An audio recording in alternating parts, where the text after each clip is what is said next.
ह्या दोघांचा व्हिडिओ एवढा व्हायरल होईल सध्या, आणि होईल पण, झालाय पण ऍक्च्युली, की कॅमेरासमोर आणतो डीपी तिला आणि तिला कोल्हापुरी शिकवतो. ती काय भारी शिकवतो की इव इव इव जे आमच्यामध्ये म्हणतात ते असं एकदम तिच्या त्या इंग्लिश टोन मध्ये एवढं भारी वाटतं. लाईक मला एवढंच म्हणायचं आहे, वी सपोर्ट डीपी. तुम्ही काही म्हणा, डीपीला आमचा फुल सपोर्ट आहे, सध्या म्हणण्यापेक्षा कायमचाच. परवाच्या एपिसोडमध्ये बिग बॉसनी विचारलं होतं की असे 3 कंटेस्टंट की जे निर्णय घेऊ शकत नाहीत, ते होते सूरज, एरिना आणि डीपी, म्हणजे आपले धनंजय दादा. आता बिग बॉस असा टास्क दिला की तुम्ही ज्या 3 लोकांना निर्णय घेत नाही असं सांगितलंय, त्याच 3 लोकांनी तुमच्याकडची 10,000 बीबी करन्सी जी आहे ती घ्यायची आणि तुमच्या सगळ्यांसाठी जाऊन बाजार करायचा.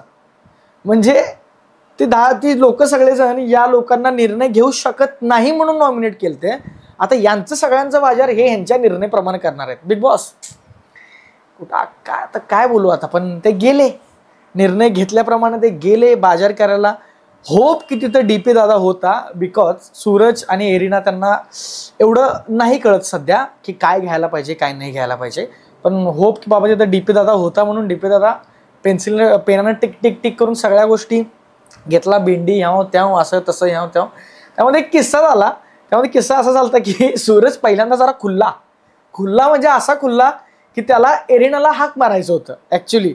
आणि तो एरिनाला हाक मारताना तो त्याच्या भाषेत जे बोलला, पहिला बोलला लीला, त्यानंतर बोलला शिला.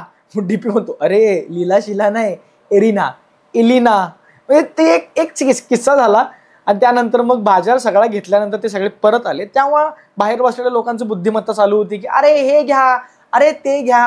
तुम्ही तर बाहेरच बसलाय ना, तिथं तुमच्यावर बर्डन नाही आहे. आणि ज्या लोकांना निर्णय घ्यायला लावलंय त्या लोकांना तुम्ही ह्याच्या आधी बोललेला की तुम्ही निर्णय घेऊ शकत नाही.